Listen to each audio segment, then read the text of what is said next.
Hello. రే, ఈరోజు నా birthday రా, అందరూ ఇంటికి రండి. సరే సరేలే, వస్తాం.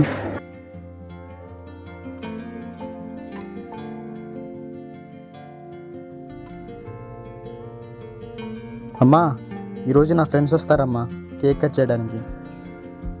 సరే శివ, వెళ్ళి స్నానం చేసుకోపో. సరే అమ్మా.